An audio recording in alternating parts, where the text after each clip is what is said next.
Welcome to another episode of Med Madness, where we dive deep into essential medical topics to aid your USMLE preparation. Today we'll explore postpartum endometritis, a significant concern for postpartum women and a crucial subject for medical students to understand. We'll cover its definition, risk factors, clinical presentation, diagnosis, treatment options, and illustrate it with a real-world case study. By the end of this episode, you'll have a comprehensive understanding of this condition and be better prepared for your exams and clinical practice. Next, let's discuss what postpartum endometritis is.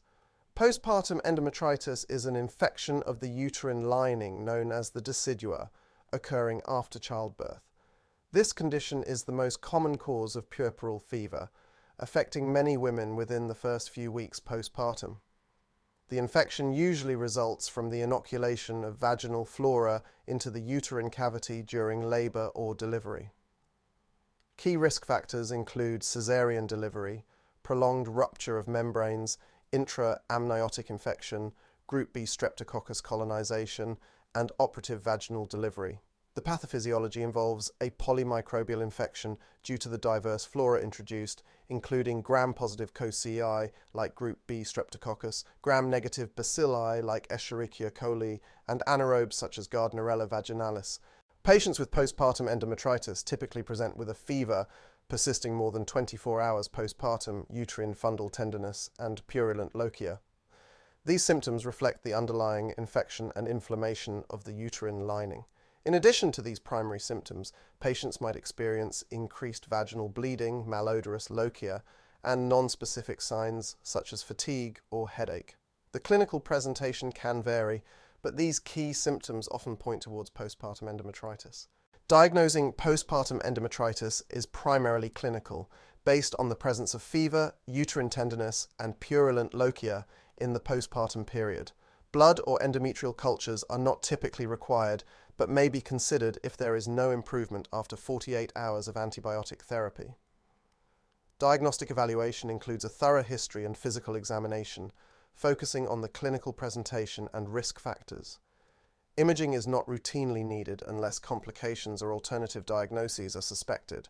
The cornerstone of treatment for postpartum endometritis is broad-spectrum antibiotics to cover the polymicrobial nature of the infection. A common regimen includes clindamycin and gentamicin. Clindamycin targets gram-positive organisms and anaerobes, while gentamicin covers gram-negative bacilli. Treatment is usually continued until the patient remains afebrile for over 24 hours.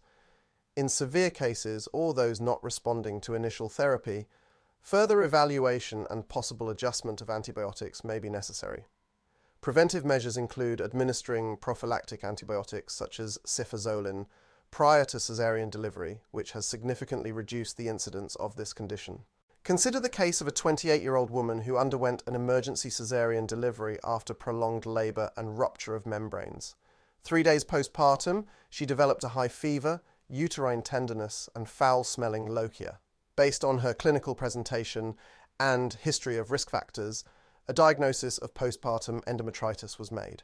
She was started on intravenous clindamycin and gentamicin, resulting in a rapid improvement of her symptoms. After 48 hours of being afebrile, her antibiotic therapy was discontinued and she made a full recovery.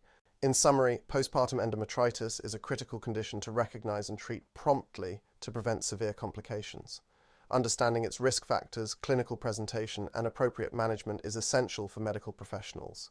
Early diagnosis and treatment with broad-spectrum antibiotics are vital for effective management. Remember, engaging with our pre- and post-podcast quizzes and utilizing Anki flashcards can significantly enhance your retention and understanding of this topic. Thank you for listening to Med Madness. Stay tuned for our next episode, where we'll continue to cover essential topics for your medical education and USMLE preparation.